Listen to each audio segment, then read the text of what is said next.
To defeat an enemy, you must know them. Not just their battle tactics, but their history, philosophy, art.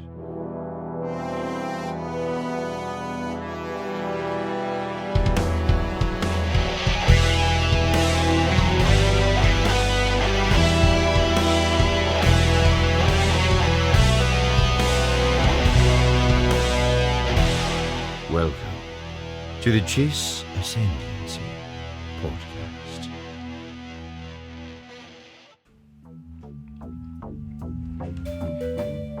Well.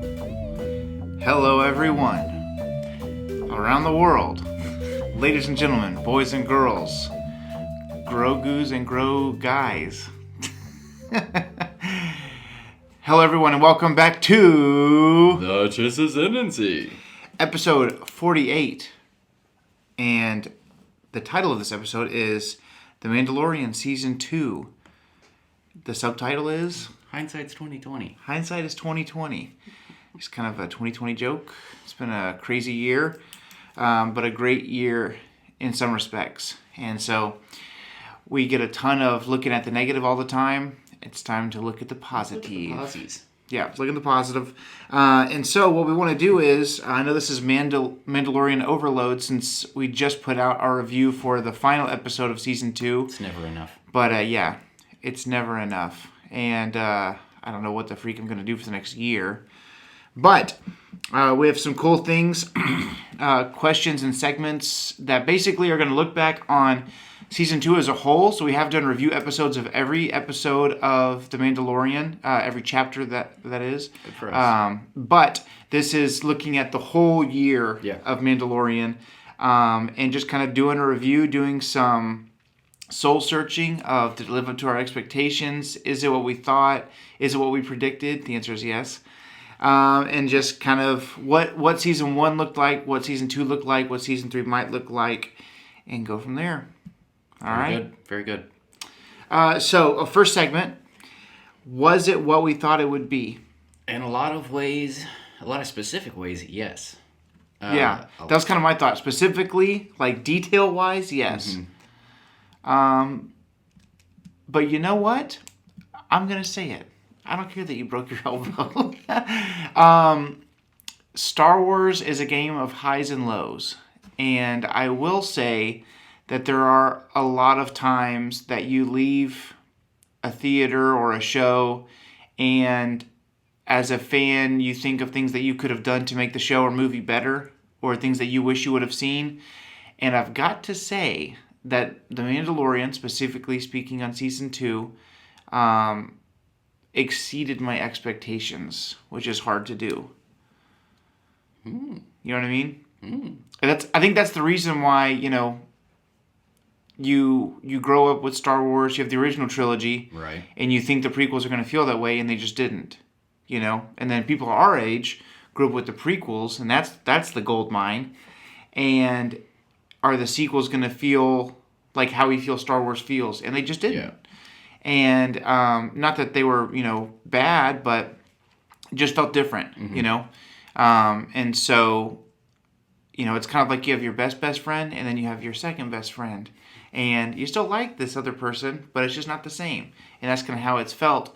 And then Mandalorian has just blown my mind on every level. It's been phenomenal. It would be hard to say that I expected everything that happened to happen. Right. You know what I mean? That would be a lie. Yeah. We were kind of ahead of the curve. I'm just gonna pat us on the back a little bit. Mm-hmm. And we were talking about Cobb Vanth before anybody else was talking about Cobb Vanth. That's right. That's why you read your books. Yeah. We were just doing things that nobody else was doing. Mm-hmm. But then there were things like everything else that happened that were just... Yeah. It was crazy so because there were a handful of times that I was like, it'd be cool if this and this and this. And it was very interesting that some of those things happened that's just so mind-blowing to me that we can say, okay, for instance, for episode 9, The Rise of Skywalker, I was saying how cool it would be if, somehow Kylo Ren talks to, the Sith ghost of Darth Revan or Darth Bane, or like things that are crazy like that. Or, what if, okay, here was a big one for me was, what if Luke is so powerful that after death, not only can he transcend, the spiritual plane, like we've seen Obi-Wan or Qui-Gon or Yoda do, what if he can transcend the physical plane, which Yoda kind of did in The Last Jedi, but I'm talking full on, like, we saw the concept art where he grabs Kylo's saber, stuff like that. And I said things like that thinking, probably not going to happen, but I would personally really enjoy that. And we said things about this season like, what about a Krayt Dragon? How neat would that be? What about, people kept saying, I think Boba Fett gets defeated by the Mandalorian. And I said, I think he teams up with the Mandalorian. What if they're looking for a Jedi and the Jedi they find is Ahsoka because she's out there looking for Ezra? And what if Ahsoka mentions Thrawn? These are things that are just way out there in space of your fandom, and they happened. Yeah. Just some really cool things. So I would say that there were things that didn't happen that I expected, and there were far more things that did happen that I was pleasantly surprised. Yeah. So I would say you never could have guessed, obviously, what was in store for the whole season, but it was what I was hoping for. Kind of like we were saying it for the Mandalorian review, like something amazing, I guess. From the Incredibles, and it was absolutely fantastic. Yes. So I would say yes, it was what we thought it would be. Just write that down for myself. Yes, it was. Okay. Next segment is best episode or episodes. So I guess you can say what your favorite episode is, and then give us your top. I gotta go with Rescue. Okay. What's gonna freaking beat that, dude? Yeah, nothing. Okay, so Rescue's your number one. Give me your top. There's 8 of them. Give me your top half, top 4. Top half. All right. So Rescue's 1. Rescue's number 1. All right. Here's where it gets tricky. I'm gonna go the Marshal, number 2. Okay. Cobb Vanth and some great Tusken action. A nice sandwich. So we gotta figure out the middle bit. Jedi because Thrawn. Tragedy because we got some sweet Boba action. Okay. Honorable mention Believer Yeah. for the seismic charge. Oh yeah, honorable mention here. Okay. Which is funny. I think I rated I rated Tragedy a 10. Okay. Trying to remember my ratings. Okay. Here's me. Rescue is 1, obviously.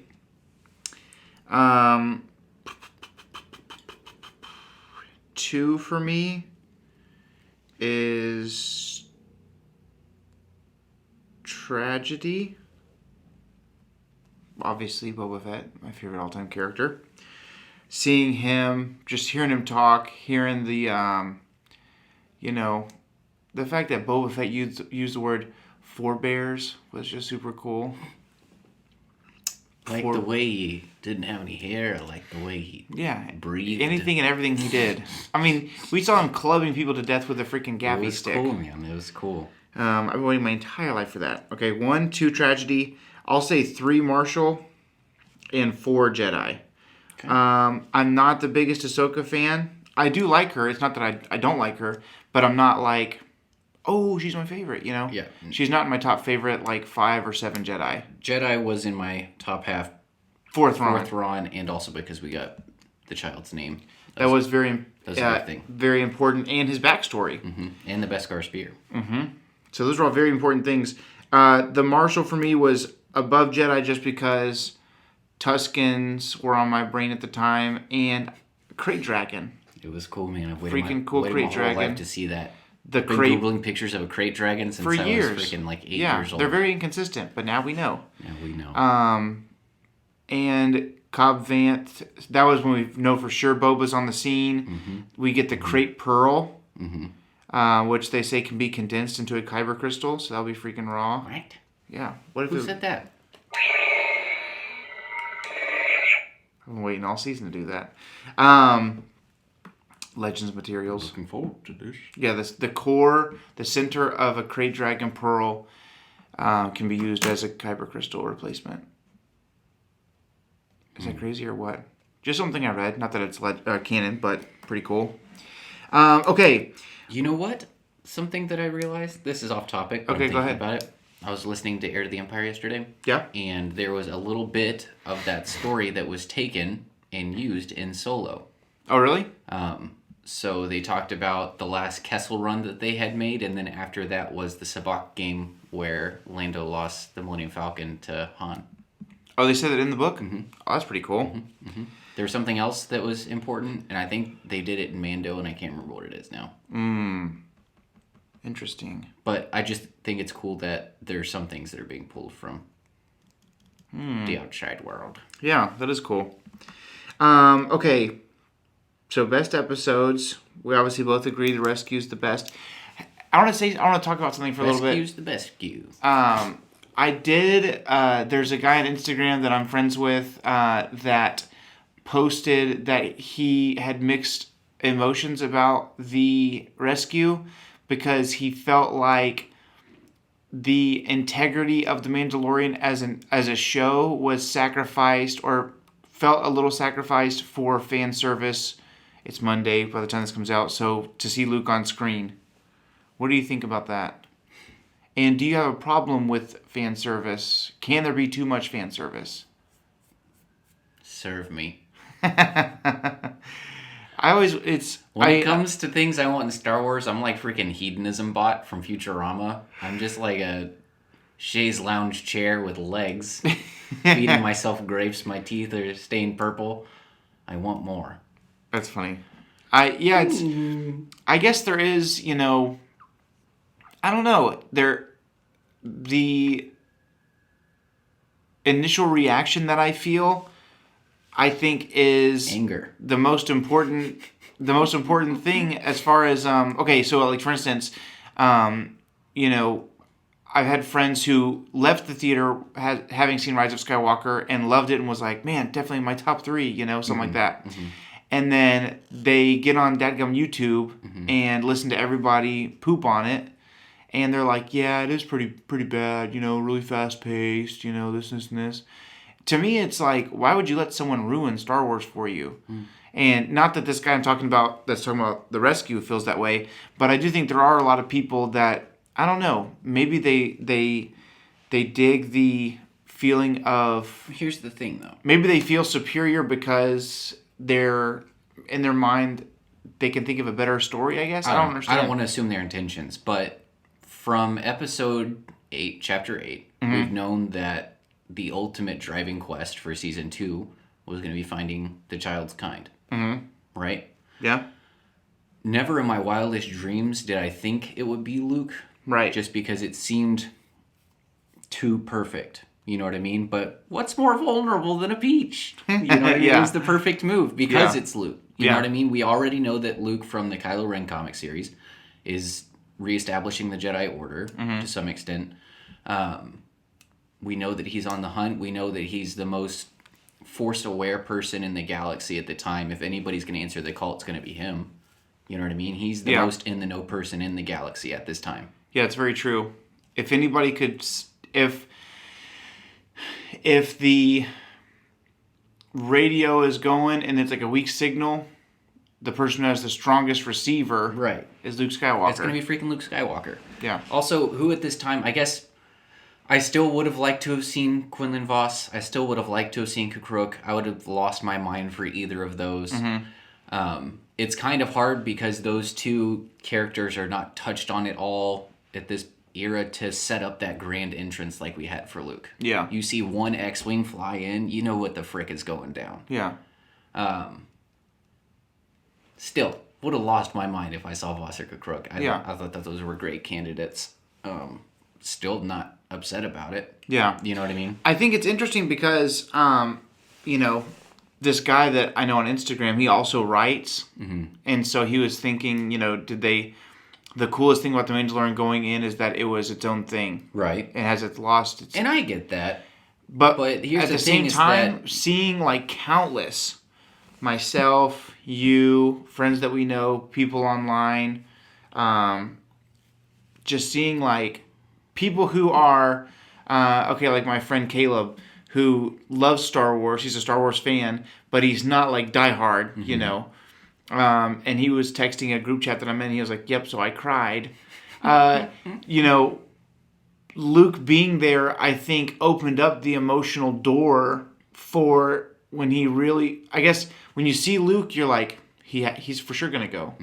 You know, and I thought it was cool that Luke's like, he's asking for your permission. Yeah, I just think that there's something powerful about that first initial reaction of it did feel right, and it did get that emotion out of us. That's the thing, is that everybody was going for these crazy off the wall theories, you know, because up to this point Mando had been so buck wild, you know what I mean, like just left and right things are happening. And people are saying Mace Windu. You know, we had our own speculative theories, but I think... Mace Windu would have been more off the wall and not more fan servicey, but more like... Makes a lot less sense. Like, where the frick was he? Like, you know what I mean? More nerd flex. You know what I mean? Yeah. But anyway, I just think that choosing Luke is beautiful for its simplicity. Because it's the obvious choice, I think it's like the perfect choice. You know what I mean? Does that make sense? Yeah, that's what you're saying. Yeah, it's so... I think the conversation it's so that... expected that it was unexpected. You know what I mean? Well, the conversation that I kept having with everyone that I talked to was, he's such a big character. How can he do it? But dadgummit, they keep doing it. They keep doing such a good job. Dave Filoni and Jon Favreau and Peyton Reed was the director for this one. You know... At the very end of... It makes me... I'm not trying to pit Star Wars against one another, but it makes me frustrated at the sequel trilogy to know that we could have gotten so much more Luke and still had a good story. Like, the whole episode was cool, and then we got 5 minutes of Luke at the end, and he did not... He loomed large. It's the exact same as Rogue One Darth Vader. You get the whole movie. True. But that one moment is like, all right, everybody shut up. And at the same time, I still remember being so enthralled by the action sequence that we got with Luke in The Last Jedi. You know what I mean? Seeing him basically make Kylo child's play and not even make contact. Yeah. Well, I guess what I'm talking about is specifically The Force Awakens, when the whole movie I'm waiting to see Luke freaking Skywalker, the greatest Jedi of all time. And he's there at the end. And JJ's, not excuse, but his reasoning was, when Luke is on the screen, nobody else matters, and I'm trying to establish these characters. And, but in his defense, we have 10 hours of Mando stuff leading up to this moment before Luke is on screen. So that's very true. It's a balancing act. I don't think you can really compare the sequel trilogy with the 10 hours of Mando stuff that we have right now. Off the bat, who's going to get more attached to freaking Finn Stormtrooper than Grogu? Yeah, that's true. You know what I mean? I'm going to be way more attached to this character instantaneously. Yeah. Then Finn's going to have to win me over.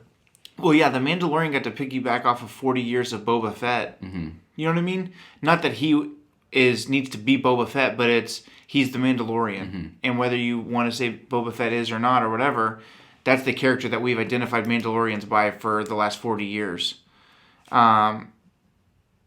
Also, there's this quote, I can't remember if I said this off air or if it was during the recording for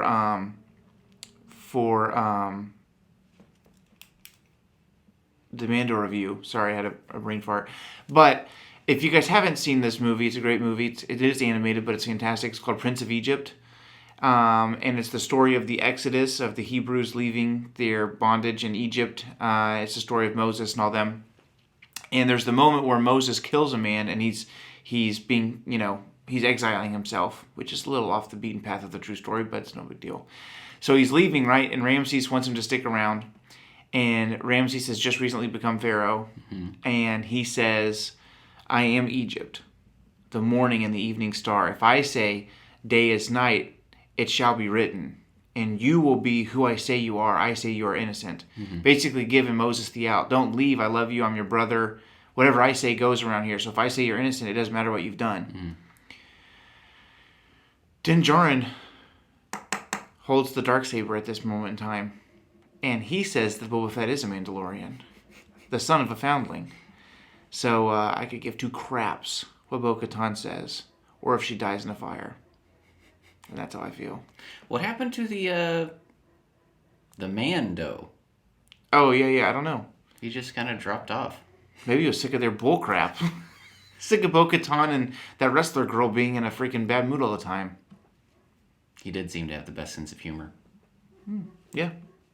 It was... Bo-Katan definitely felt a little bit on the villainy side this episode. Not villain, but like anti-hero. She didn't feel like she was really part of the crew. I mean, she was trying to keep things together. You know what I mean? Yeah. When Boba and What's-Her-Face were fighting. Does she have a name? Yeah, I can't remember what it is. Not important. But you know what I mean? Like, she's kind of doing that, but she was also kind of antagonisty.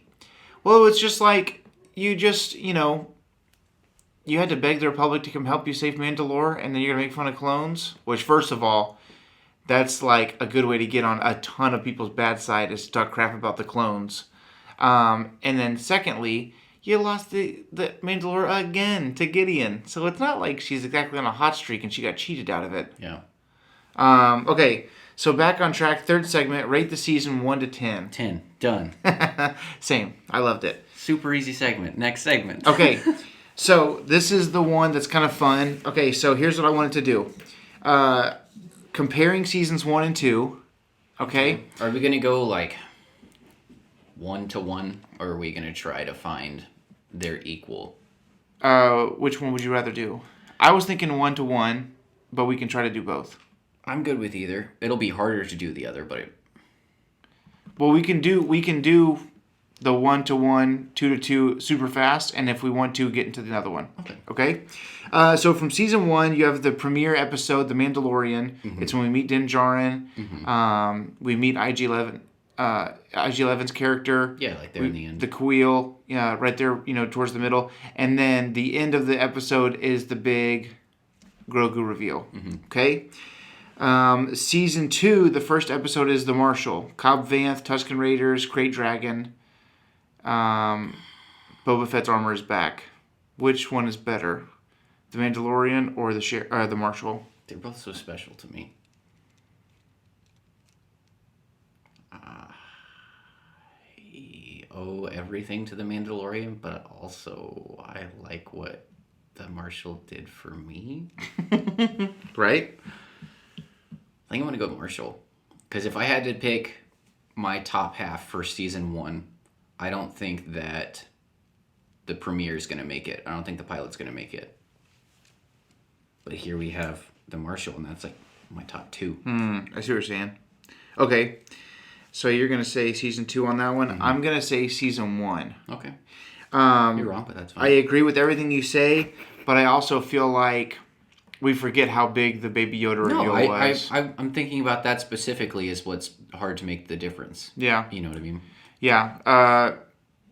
We're more attached to the character by season 2. Yeah. So it feels like we're on the journey with him more than just watching him do something.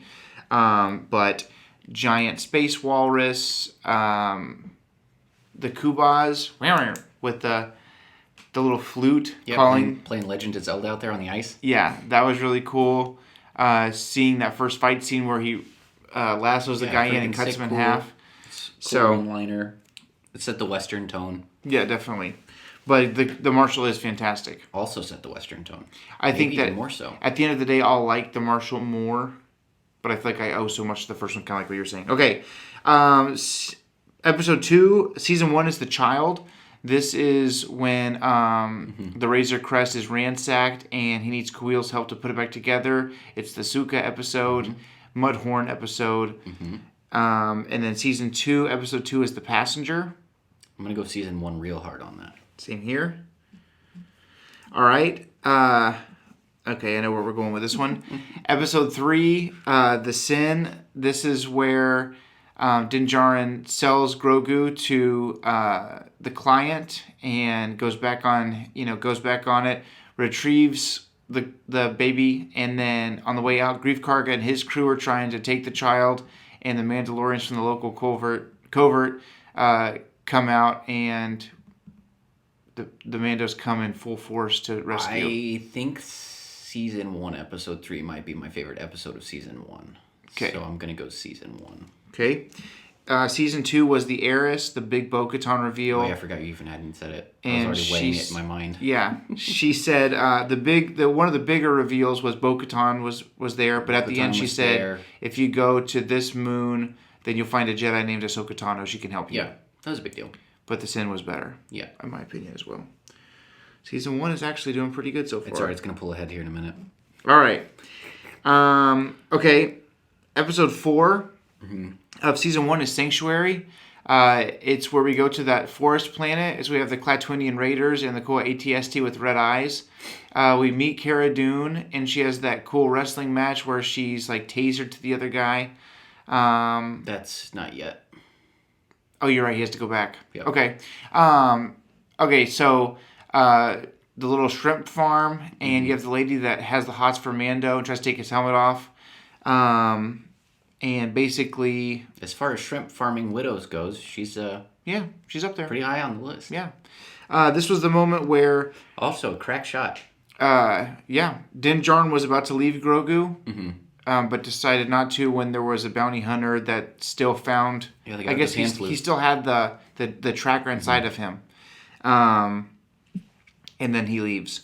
Episode 4 of season 2 was the Siege. This is where they take over or destroy the secret Imperial base on... I can't remember the name of that planet that the story starts on. The lava planet where Grief Karga is. I can't remember. Anyways, they destroy the secret Imperial base. Hold on. This is when they find... is it an M word? Navarro. I was so close. This is... The big thing for me with this one was we started seeing...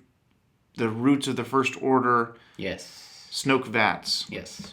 So...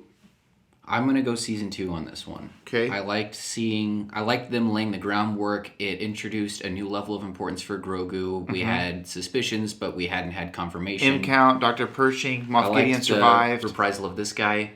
Yep. Forget his name. I can't remember either. Now that I'm... The guy with the sweet-selling musk. Yeah, I forgot to say Siege as well. Okay. This is obviously... Okay. Episode 5, The Gunslinger. It's season 2. Huh? What? Yeah, go ahead. Sorry. The Gunslinger is when we meet Harrison Ford / Hayden Christensen. It's when we meet Fennec Shand, and this was the first time that we saw him talk with Tusken Raiders, do a little Tusky signy. That thing. And... and then the cool thing at the end was the Boba Fett sound. You know, that was when I got super hyped. Yeah. But its competitor is the Jedi, which is Ahsoka Tano and the Thrawn name drop. Yeah, there's really nothing. And Grogu's history. The only big thing for me was the Boba Fett catfish there at the end. You know what I mean? Right. Okay. We're on to episode 6. The Prisoner, which is your least favorite episode of season 1. It's my least favorite episode of the show. Time. Okay. And then the tragedy. Even over The Passenger. Okay. So the Prisoner just is... went off strongly, I feel like. Prison Break, we meet Bill Burr's character Mayfeld. You have Mr. Krabs as the Deveronian. They're trying to get the Twi'lek out. You have the Twi'lek girl that's also the girl from Harry Potter that keeps going like this. Yeah, we've got 2 terrible Twi'leks. We've got bad guy Father Christmas. We got Space Boston, and Mr. Krabs reprises another role as Mr. Krabs in Star Wars. Yeah, and then that's competing with the tragedy, which is seeing Stone Grogu and Boba Fett as we've always imagined them. It's not even close. Okay, 2 for the tragedy there. All right. Whew, okay. Episode 7 of season 1 is The Reckoning. This is when we're introduced to Moff Gideon. This is the big lead up to the finale. It's where the Imperials have everyone dead to rights. This is R.I.P. the passing of Kuil. This is when the Blurgs are going to go on the ship, and we don't care what you say, and we'll show you how someone earns their freedom by the work of their hands. This is where Cara Dune's in the wrestling match. Yes. He looks just like a bulky, non-tatted Zabrak. Yeah, he is. And then the Believer Season 2 is the Bill Burr reprisal. Mayfeld does a really great job here. Great vindication for Mayfeld. This is one of the biggest character building episodes for The Mandalorian, as Din Djarin removes his helmet to be able to get the information. Mm-hmm. And then you have the old Mayfeld just kills the freaking commander right in front of everybody, and they shoot their way out, and the seismic charge at the end of the day. So, which one do you got? What do you think? I think you're going to go Season 2. But I'm going to go Season 1. I'm going to go Season 2. I'll tell you why. The majority of the episode for Chapter 7 is slow. All the way. For Season 1? Yeah. Okay. Until the end, when we have, the big reveal, and, the guy who we thought was the big bad, the client, all of a sudden, small peas, small potatoes. Yeah, but dead, don't forget about those crazy bats that were on Navarro that were freaking attacking the people on the fire. Oh, I remember. And Grief Karga gets that really bad wound. Grogu uses the Force to heal him. Mm-hmm. There is some really good stuff. There's some good stuff in there, but I don't think it compares to everything that goes on in Believer. We got Seismic Charge, which is basically equal to Moff Gideon in my mind. We've got good character development from Mayfeld. We got good comedic relief. Great character development for Din Djarin. Great action. Din Djarin suddenly has a new set of principles. Yeah. I think it does more for the story and more for the show. Yeah. Okay, fair enough. I'll go with Reckoning, just because I really did enjoy that episode, and it's a shout out for my boy Quill. All right. And then the final episode of both seasons, Redemption for Season 1, keeping Grogu safe.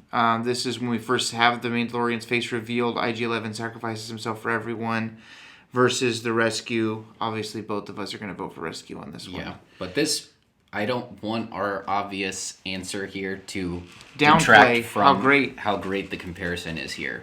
You know what I mean? Because in my mind, this is the hardest to compare two episodes other than maybe the first two of each season. Yeah. Yeah, very true. So, okay, this is kind of a funny thing, but what's the biggest discrepancy, obvious choice, this one over this one from either season? What do you mean? Like, looking at Season 1, Episode 1, Episode 2, Episode 3, what's the one that was like, okay, clearly this episode from this season is greater than its counterpart from the other season? Prison Break. Prison Break is the worst. The Prisoner versus Tragedy, yeah, that is a pretty steep. You know what's crazy is how many people really loved The Prisoner and hated The Gunslinger. And I really liked The Gunslinger, and I didn't care for The Prisoner. The Child and the Passenger is also Season 1 being greater than Season 2. True. Because that's when Quill gets most of his action. Right. You get the Suka. Right. Pretty cool stuff. So, by our calculations, Season 2 wins by a score of 10-6. So, we would basically say that... a landslide. Yeah. Closer than I thought it might be, but pretty outstanding there. And I think it's going to get better. I just think it's going to get better from here. They know what they're doing. They know what they want to do. And because of the success so far, nobody can really tell anybody no. I don't think that anybody's going to... You know what I mean? Yeah. You have the guys, the original Solo guys, the Lego Movie writers, that stepped down, and Ron Howard stepped in because creative differences. No such thing as creative differences. Yeah. I think that... They work together so well. Yeah. I think that Disney would consider letting go of whoever was questioning Jon Favreau and Dave Filoni's direction with The Mandalorian. I'm serious. I know that's silly, but that's how good they are. Yeah, I think that Season 2 has been what a second season should be. It's taken everything that was given to us in Season 1 and just built on it. It's just made it better. Yeah. My only complaint, I wish Quill was around to see it. But sacrifices must be made. Okay. Last thing, before we well, we'll get into that in a second. Where does the show go from here? What do you expect from Season 3? We kind of talked about this a little bit on Saturday's episode, but... It's really hard to say, because at the end of Season 1, we had a very clear direction. Right. Of where we were headed. We had a whole quest, you know what I mean? And now Season 2 has done something interesting in that it completely satisfied the quest and then gave us nothing else, which is an interesting move for a show that definitely wants to be on for another 1 or 2 seasons. They used all their cliffhanger potential for the Boba Fett setup, which, don't get me wrong, was sick. The only thing I can suppose, based on what they've done, is that they want to go in a strong new direction, because they set up no groundwork to continue the present storyline. Right. I think, I totally agree. I think that we are going to, we're going to see the Mandalorian's character grow just like crazy in a new direction, just like you're saying. I think it's going to go this direction. I think it's going to go this direction. This is the only thing that's not satified right now. You want this, don't you? I think that the only thing that makes sense that they set up, unless they, like you said, unless it's just something completely out of the blue that we haven't seen yet, all clues lead to Mandalore. Yeah. Which is wild, because in the episode, The Rescue, Din Djarin clearly doesn't give 2 craps about what's going on in Mandalore or the Darksaber. Yeah. But now he kind of has to. It's like Aragon, you know what I mean? Like, he wanted no part of the war, but then he became a dragon rider, not by choice, and then... Now you're at the front. Shafted. Yeah. Well, it's kind of like, it's kind of like the Jedi. Lord of the Rings. Hey, here's a war. Also, you're a general with no military experience. Right. Couple Grogu questions. Okay, go ahead. Do you think R2 recognized Grogu? I don't know if he recognized Grogu, but he definitely recognized the species. He seemed very excited. Yeah. Do you think that Grogu recognized the Skywalker bloodline in Luke? We talked about this a little bit off air. In Legends, people feel a certain way in the Force. And... well, and I don't think it's necessarily specifically Legends either, because... we kind of have it satisfied. Well, it for sure happens in episode 4, because Vader says it's a presence I haven't felt since. Well, not just that, but there was a familiarity that Palpatine recognized about Luke that led him to the conclusion that you're right, Luke is Vader's son. You're right. Yeah, maybe so. Maybe so. That would be interesting. He definitely knew who Luke was, as far as maybe just the presence of the Force around him. And if anything, even if he's not like, oh, that must be someone related to Anakin Skywalker, who knows if he even remembers Anakin, but I assume he does, which is crazy. He definitely recognizes the Jedi mastery in him. He definitely recognizes that. There was some immediate kinship. And maybe a more... the way he approached the TV, you know what I mean? Yeah. Well, if you're a sports fan, if there's a player that you're expecting to act a certain way or pan out a certain way and they don't, and then a player of similar caliber comes along and they do pan out, maybe he even feels the next level of excellence in Luke as a Jedi. Or maybe he recognizes what Anakin's potential was meant to be, and he senses that in Luke. Yeah. You know what I mean? Like, that there was something very clear in the Force around Anakin. Well, also, it's like when you, in Master and Apprentice, people start talking about they recognize, different parts in Obi-Wan of Qui-Gon, or they're like, or differences and things like that. It could be that some of the wisdom, I don't know how this works, but some of the wisdom that Luke carries from Obi-Wan or Yoda, he kind of understands the presence of that knowledge. I don't know, it's kind of a deeper cut. And who's to say that he wasn't talking to him non-verbally? Don't worry, kiddo, here I come. Because that's how Ahsoka talked to him the whole time. Also... well, I mean, we have that precedent set for not just in Legends, but in Empire as well, when Luke and Vader are communicating. You know what I mean? Yeah, exactly. And then another question for the future for Grogu is... I'm curious if it's the same question I have. Will we see a reunion? And if so, is it kind of like hey, here he is, he knows what he's doing now, or is it we'll check in on him periodically? My question was very different. Okay, what was your question? Does Grogu survive another Jedi extinction? I don't think that Grogu will be near Luke's academy by the fall of Kylo Ren, if that's what you're referencing. That is what I'm referencing. One, he's impervious to fire, as we know. I don't think that he's around for that. I think that I did hear recently that somewhere in the investor call years ago when they first talked about The Mandalorian, they said, if things go well, we have plans for up to 10 seasons. I don't know if that's accurate. That's just something I heard. But that being said, they have a far future direction that they know that they want to take the show. And who knows? I think that... Okay, so Ahsoka said that she felt enough potential power in Grogu that she was afraid to train him because he could do something similar to what she had seen happen in the past. Mm-hmm.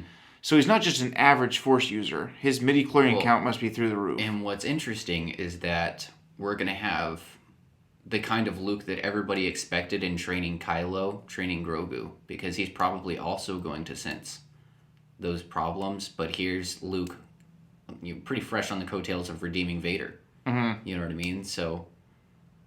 it's an interesting situation. I can't really think of anybody else more well-suited to train him. I do wonder if at some point Grogu will just leave and reunite with Din Djarin.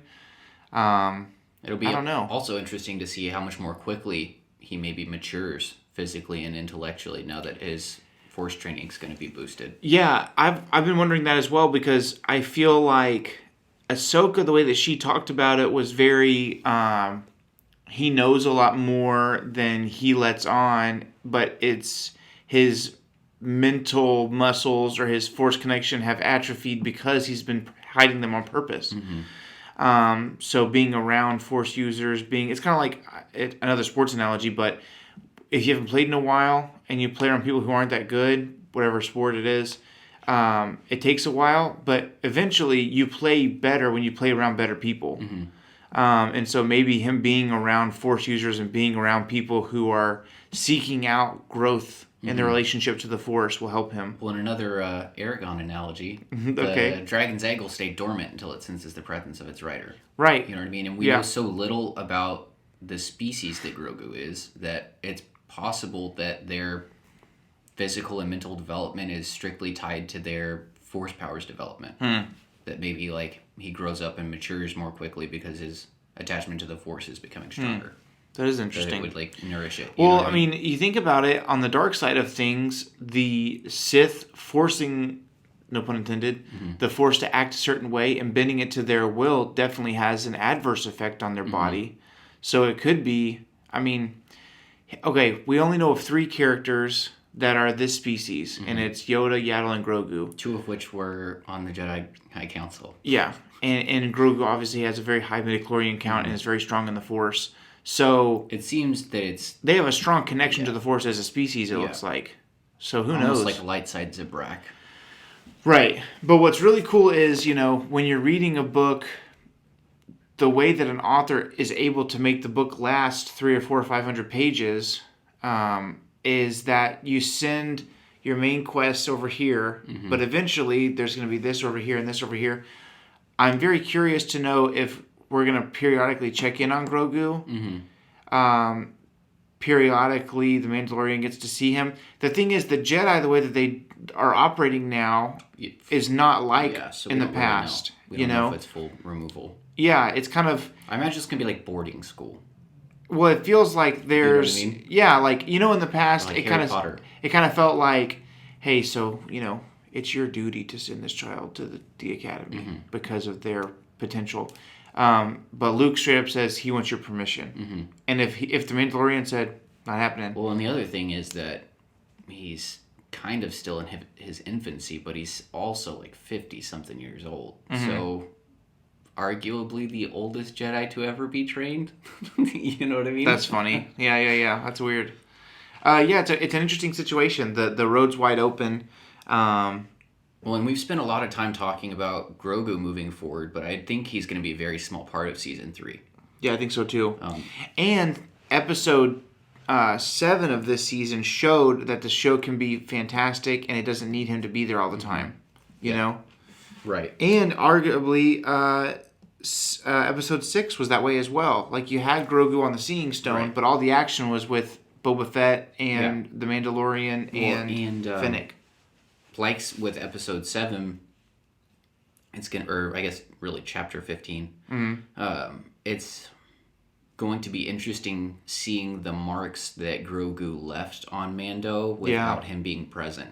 Because even with him not there, he was changed. You know what I mean? Do you think they're going to FaceTime? I don't know. That'd be cool, right? Yeah, I mean, yeah. So what do you think? Do you think, I don't know, it'll be weird to see, we've been doing all these grandiose things, like hunting down like the highest left Imperial and things. It feels like it would be strange to see him go back to like, all right, this guy didn't pay his parking ticket, so I'm going to bring him in. Right. Well, you know? I mean, he's kind of back in the wild, you know what I mean? Yeah. It's almost like he's been domesticated through fatherhood, but... One thing that's going to be cool is he's going to be very much in the good graces of the New Republic at this point. Well, and he's going to be rolling in the dough. What's going to be dope is that he's Jaren Unchained, man. He's got no more liabilities. Mm-hmm. You can't hold anything against him. Yeah. Because, he's not a Mike here. He's actually Luke Skywalker's character. I don't know if you've heard of him. Yeah, he's back on day one Mando, where it's just one man alone, betrayed by the country he loves. You know what I mean? You went there, huh? That's funny. So, okay. I have one more question. Go ahead. Do you think Season 3 picks up right at the end of Season 2, or there's some time there? I was talking with Skeleton Astronaut about this, and he was saying he would like for some time to go by so that if we do check on Grogu... there will be some changes. There will be some changes in him. Right. Maybe hear his and voice. We've got to kind of close the distance between this and... Force Awakens? Force Awakens, right? Maybe. Theoretically? Yeah, theoretically. Everybody's been kind of it's like an unwritten agreement that this kind of tapers off where that ends or starts up.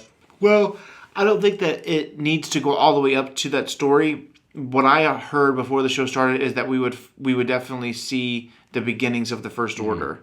But in that book, Bloodlines by Claudia Gray about Leia, it's like far in the future, and everybody's like, yeah, the First Order, no big deal. That's what I'm saying is that the First Order in The Force Awakens is pretty established, but for the most part, it seems like they're still kind of neglected. Well, yeah, the First Order is established in and of itself, but they're still not taking it as seriously as they should have been. Well, I mean, we're still seeing because their attack on the Republic is it's unexpected. You know what I mean? It's like nobody thought it was going to happen, and Hux is so vehement about establishing basically a seriousness in the galaxy. So, I mean, there's already a resistance. It's kind of like this nebulous thing that, like, how powerful was it? How well established was it? Yeah. And then they showed you by blowing up the whole star system of things. Right. That's so funny. Where'd they get their bankroll, dude? Palpatine? I guess. Okay, so before we go into this final segment of just a question and kind of speculating what we saw at the end of the credits, we would be doing a disservice if we didn't take a second and talk about the passing of Jeremy Bulloch this past week, who was the physical portrayal of Boba Fett. Heddly doodly neighborinos. Yep. He was, everything I've ever read about him was he was an awesome guy. Ray Park, who is always really, really kind to fans, said that when he first got into the Star Wars family, that, before even really anybody knew who he was just doing press stuff, but nobody had seen Phantom Menace or anything, that Jeremy Bulloch was always really kind to him. The first time that Ray Park's kids met Jeremy Bulloch, I don't know when this was, but years ago, Ray Park was like, yeah, so this is actually Boba Fett. And they were just enamored, and basically time stopped on a dime, and he just, got on their level, and any questions about Boba Fett, anything they wanted, pictures, anything like that, he was just there for it. Mark Hamill said that he was basically the way that you picture a British gentleman in your mind. That was Jeremy Bulloch. So that's really cool. He just seemed like a really neat guy. We just want to say rest in peace. May the force be with you.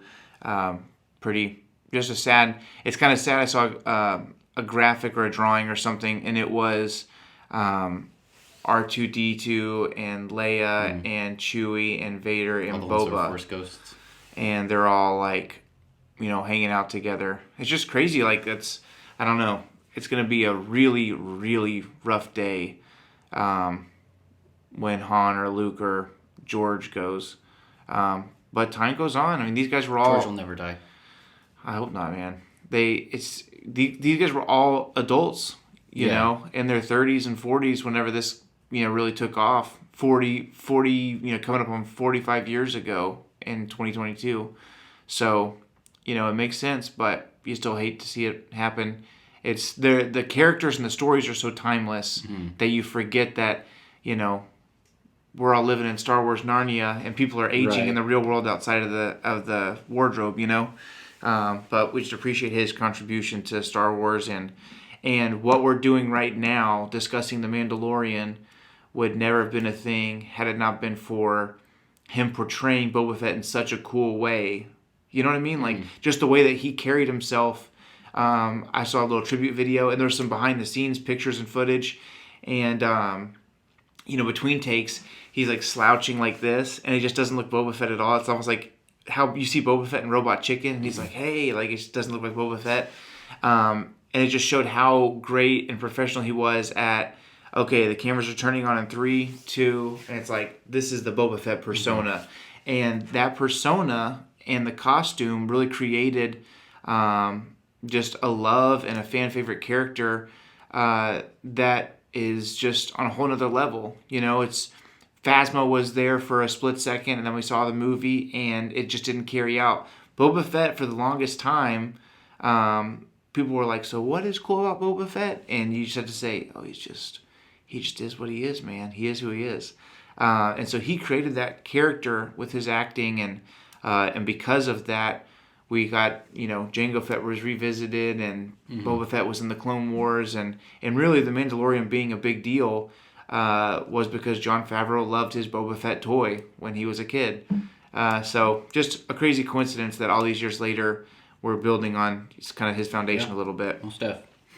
So final thing, we talked about this a little bit a while ago, but do you think that the book of Boba Fett is the same thing as Mandalorian Chapter 3, or is it its own show? I think it's its own thing. Okay. If it is its own thing, do you think we're going from Mando Season 2 ending forward, or will it be just a smorgasbord of... You know what I mean? Yeah. It's similar to like the Lando show. I think it has to kind of hop back and forth. There are too many questions. Yeah. And not that they're going to be starving for content by any means, but I think it's just, it only makes sense to kind of fill in some of those pieces. You know what I mean? How did he get out? How long was he looking for the armor? You know what I mean? Yeah, one of my big questions was, if he knew Cobb Vanth had it, why not just go and kill Cobb Vanth and take it from him? Yeah. You know what I mean? Maybe he had just tracked it down. Maybe he heard about Mando. Yeah. You know what I mean? He hears about a Mandalorian. He's looking to enlist some help. Because stuff like that, you got to think about how much junk these Jawas trade in. They're not necessarily keeping up with each other. It's not exactly like they keep sales receipts. You know what I mean? What about that? What if one lead? Well, yeah, it's crazy. Cobb Vanth had to have worn it pretty quickly after the Sarlacc, because he was watching the destruction of the Death Star when the Mighting Guild moved in and he ran for his life. Well, and we never really knew for sure how long it was before he came back and established Freetown. You know what I mean? Yeah, that's true. That's true. We don't know what that time window is. The Jawas pick him up. He has the ice cream maker full of precious jewels. And he trades the Camtono for the armor. Yeah. And we assume he comes right back. You think Freetown's just a bunch of Bothans? Think they're dead without the armor? Oh, man. All dead. All dead. Man, that's something that we need to see. Where are the Bothans in all these shows? Come on. You want to talk about fan service? I'll believe in fan service whenever, right, they're invisible. They're in every scene. Would you believe it? I think that... I would like for somebody to make me like Bothans again. I hate them because of the Heir to the Empire series. Oh, really? Yeah, Phalia is a... Borsk? Yeah, it's just a Class A wiener. Can't stand him. And all the Bothans are just wieners, man. There's not a better word. They're very self-serving. Yeah. They're very self-serving. Can't stand them. When you read that Legacy of the Force series, you'll like them a little bit better.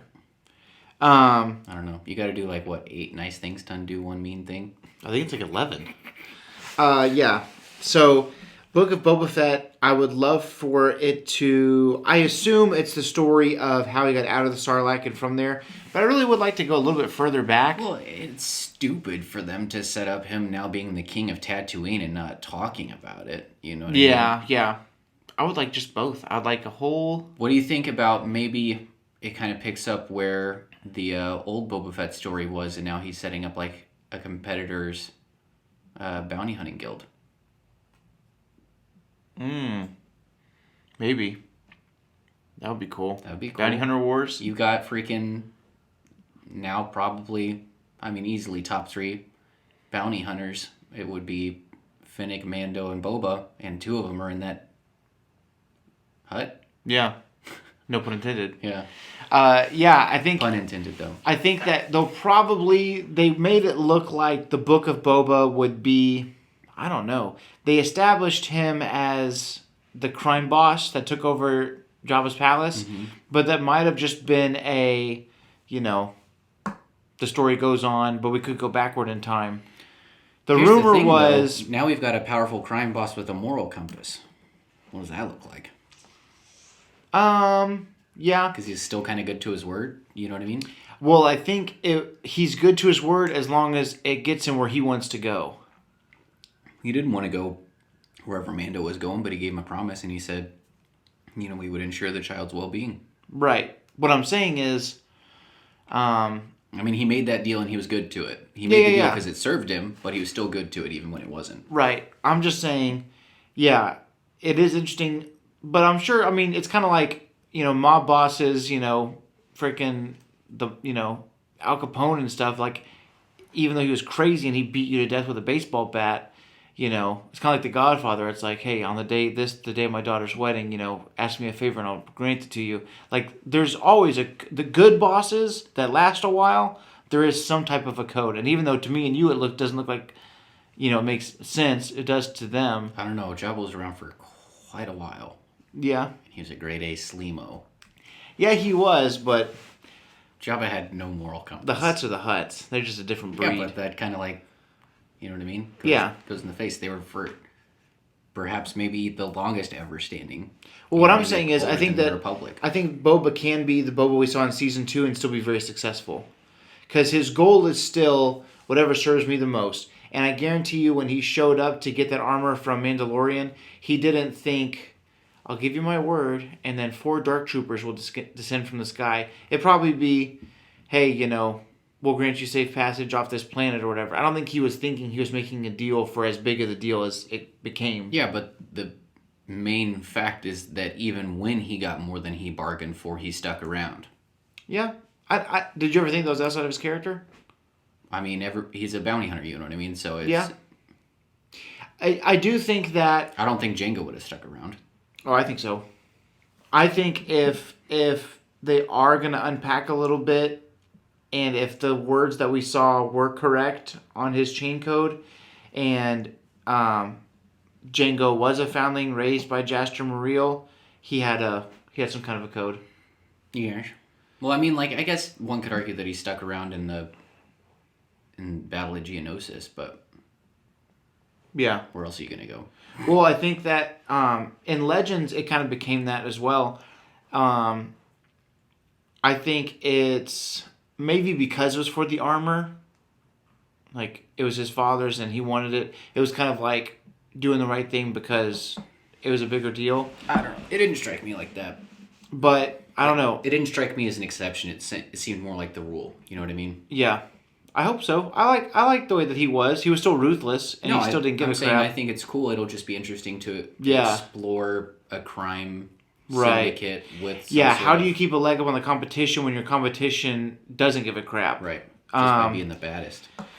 Hey, but we got a show called The Mandalorian. Mm-hmm. We saw a young Yoda species character that we found out is named Grogu, who survived Order 66. We got an Ugnaught voiced by Nick Nolte. We got Los Pollos Hermanos, bad guy. We got Dark Troopers back. Crate Dragon. We got Off-World Jawas. We got Sand People, getting to see them in like more than just ruthless. They're shooting at the pod racers context. They got a culture. We got Luke Skywalker. Got Luke freaking Skywalker. We've got Thrawn name dropped. We saw live action Ahsoka. And before it's all said and done, I would bet you that Book of Boba Fett is a highway to Bossk. I bet you we're going to see Bossk live action before it's all said and done. You think they're friends? I think that they're not enemies. I think they're not as friendly as they were in the Clone Wars, but they're not as. What if because Bossk is familiar with Boba, he thinks that he can run the gun? You mean like he wants to work? Yeah, he saw Boba take over, but he knows Boba. And he's like, I could take Boba. And now he tries to take over. Oh, maybe. In the certain point of view from Empire, he's talking about working with Boba still. Mm-hmm. So who knows? It's definitely not as cutthroat as it used to be in old books and things. And the difference there is that in that setting, they're still kind of peers. You know what I mean? Yeah. But now there's like there's a gap. You know. Also, we don't even know if Bossk is alive, but I think that he is. It's my understanding that Trandoshans live for quite a while. Well, they're kind of like the Wookiee counterpart. You right, know what I mean? But he was on the sail barge. Was he? Mm-hmm. Interesting. But we know Dengar and Imbo for sure survived. Well, we know that... Imbo kind of has a moral code. Yeah, but he's not He's not the boss. Yeah. You can afford to have a moral code when you're not in charge. Right. Man, it's going to be interesting. We'll see. He didn't have very much of a moral code when he walked up and just shot Bib Fortuna in the gut. It's definitely... I would count on literally anybody in the galaxy walking up and killing Bib Fortuna if they could get away with it. Right. Yeah, what a scumbag. It'd be cool if he was just him and an army. That was the first Twi'lek that Mando did right. He was cool if it was him and an army of like Tuskens and Jawas just taking over stuff.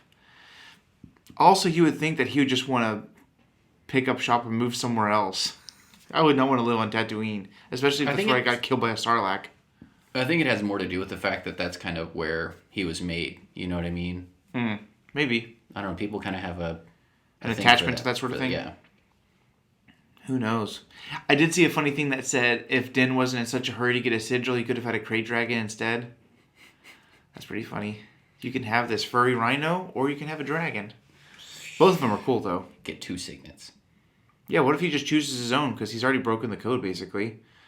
I don't know. He would want Mudhorn. Okay, do you think that we'll see... Hey, so this is, that we know of, the first Mandalorian Jedi since Tar Vizsla is Grogu. Yeah, I guess, technically. Right? Think about it, because Technically, maybe not now. Because he's been relinquished to his kind. So she said, until you return to his kind, you're a clan of 2. Is he no longer a foundling if he's part of a different order? He was still a foundling taken care of by... Once you leave the order, you're still a member of the family, though. But what if now they're excommunicated from the Watch? I don't know. There's a lot of stuff in the air. Yeah, but it's different. You know what I mean? Yeah, I know. Same, but different. It is interesting because... in America, in real life, you can relinquish a child of birth by blood their rights to, your inheritance. Your stuff. But you cannot relinquish the rights of an adopted child. So who knows? Foundlings are very important to them. Mm-hmm. So as far as we know, this little guy... The first Mandalorian Jedi since Tar Vizsla. I'm here for it, man. Pretty cool, huh? I'd like to see his little ears out the helmet. Right? Or an extra big helmet with the ears. Ears involved? Yeah. That would be funny. You just walk through the door, think, killing people with his ears. Do you really think there's a doorway that he couldn't fit through? Wherever those wires were from earlier this season. He fit just fine. I know, but I'm saying, just to get through, Yeah. like, they can't bend. He'd find it. But we'll see. Hopefully Mando gets a new ship. Yeah, R.I.P. Razor Crest. Knowing him, they're just going to buy another one. He's a creature of habit. He is a sentimental guy. Yeah, you know what I mean? He is a sentimental guy. What if he has enough money that he makes one out of Beskar? Oh my god, no way. That would be sick. There's not enough money in the galaxy. There might not be enough Beskar in the galaxy. Yeah. What do you think? I guess the armor has all those old helmets and stuff that she was melting down. Yes. Do you think we'll see the armor? I think I'd like to see the armorer and Bo-Katan fight. Oh, I'd love to see the armorer rip Bo-Katan a new one. I'd love to see that. No blasters. I bet that there's going to be because she's the remainder of the Death Watch. Bo-Katan is the remainder of what she sees as rightful Mandalore. Which, first of all, Bo-Katan, like, which side are you on? Right. She was Death Watch until she wasn't Death Watch, and then she was true Mandalorian. Ironically, it was the death of her sister that turned away from Death Watch. She watched a death and left Death Watch. Yeah. That's so weird. Yeah, I don't know. And she said an outsider would never... put her in charge. Yeah. Well, I wouldn't either. She said an outsider will never rule Mandalore. Does she consider Din Djarin an outsider? I would like to present to the court Exhibit A once again. So, we'll see. Man, what if he really could unite all the Mandalorians? Unite the clans. That would be sick. All of the Mandalorians. Mandalorians What if he does against... a Mandalorian version of Anakin taking over the son and the daughter, bringing them both to their knees? Kneel. What if him and all the Mandalorians versus Thrawn? Thrawn. Do you think there's more Dark Troopers, or is that it? I think that was it. Think so? I think that was it. Yeah. First of all, because they're very expensive. Yeah. And I can't really imagine Gideon letting something like that be out of his grasp. He's a very controlling guy. And do you think Gideon's ship was like the whole base, or do you think he had somewhere he was operating out of? Well, he clearly had other depots, you know what I mean? He had the station with the cloning. He had the one where they were doing the Rhydonium. You know, he had other things going on. I think that was just kind of his headquarters. I think he needed to be in the wind. That's so crazy. So I guess the people with the Rhydonium knew of Gideon, but were they under his control? Who else? You know what I mean? Who knows, yeah. Nobody really knows who they're serving at this point. I mean, they clearly have some sort of plan. They were going to do something big nasty with that Rhydonium. Yeah. But that's what I'm saying is maybe because they're all still loyal to the Empire, they're still able to communicate with one another. But it could be... I think everybody in the Empire probably knew that Gideon was in charge at that point. Really? So he's big boss, huh? I would think so. And Thrawn is doing his own thing somewhere. Yeah. Because when they were doing on the freaking Eris, that was something off in another realm, and they were reporting to Gideon. That's true. All signs point to Gideon, until Thrawn comes back.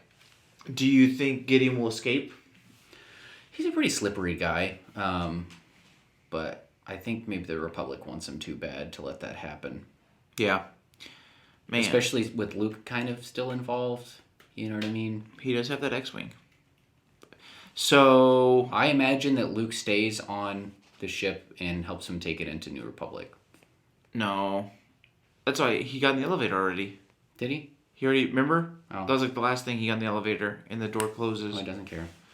He cares about the Jedi. I think Luke is very out of touch with the New Republic. Well, I mean, that's kind of Legendsy too. You know what I mean? Lando and Han and Luke all kind of relinquished their military titles pretty much as soon as the war was over. Yeah. We could get... Man, so really, honestly, we could see little or no of Cara Dune until Rangers of the New Republic. We could see little or no of Grief Karga. I expect she gets something of a promotion. Yeah, probably. I would expect so. Yeah. It's pretty much the biggest bounty in the galaxy at this point. Do you think that someone like Mayfeld could work with the Mandalorian full time? I think that he would be predisposed to work for Mando after everything that Mando just did for him. Mm-hmm. I'd just like to see him again. Yeah. Interesting. Well, we could go on forever with that because it's such a blank canvas. But that is all. And man, so we're going back to the 1 episode a week format because Mandalorian's done. Yes, we are. And I don't know when. Do you know when Bad Batch is coming out? Not off the top of my head, no. It's my understanding. I think 5 months, maybe. Oh, so it is between now and next Mando? I felt like it was supposed to be. I seem to remember that being like the first one that's going to come out. But I'm bad at these things. I couldn't tell you why I think that. Dude, what are we going to see in the Bad Batch? That's going to be wild. I don't know, man. Any, It says no official release date for Star Wars The Bad Batch just yet, but we know that it will be released in 2021. Okay. I expect it'll be before. They got to do something to keep Disney Plus alive. Dude, so Bad Batch, maybe like in the early summer or something like that. And then Book of Boba and Mandalorian Season 3. Well, we still got to figure out when, there's all the other stuff too. The Ahsoka show. Yeah. I don't know when that is. I don't know, but that and the Rangers they're all supposed to overlap, converge. Mm-hmm. So Thrawn is Star Wars Thanos. I think so. Oh my god. I expect it. You know what I mean? There's who else? You know what I mean? Palpatine's not around yet. Snoke's not around yet. Yeah. I know that he's supposed to be a villain, but he's not. Oh, I will be rooting for the Empire. He doesn't. Yeah, he's not. Jingle all the way. He's not in it to keep the Empire alive. He's in it for whoever serves the Chiss Ascendancy. But maybe he has now taken on his title as Admiral in the Chiss Expeditionary Defense Fleet. And now they're trying to take over everything. Could be. Interesting. Probably not. But I don't know. I just like to think they've just painted him as such a hero in these last couple of books. I've really gotten used to it. He'll always be a hero to me. I know. Well, it is what it is. All right. We'll check in with you next week with some cool stuff. And until then, may the Force be with you. And you know what?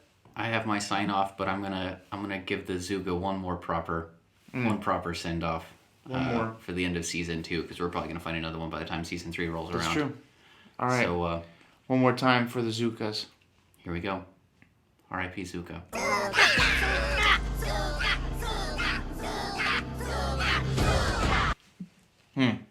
May the Force be with you. And just remember. Zuga, no Zuga, Chiss, Mandalorian, Jedi, Luke. I don't care. The only family you have here is me.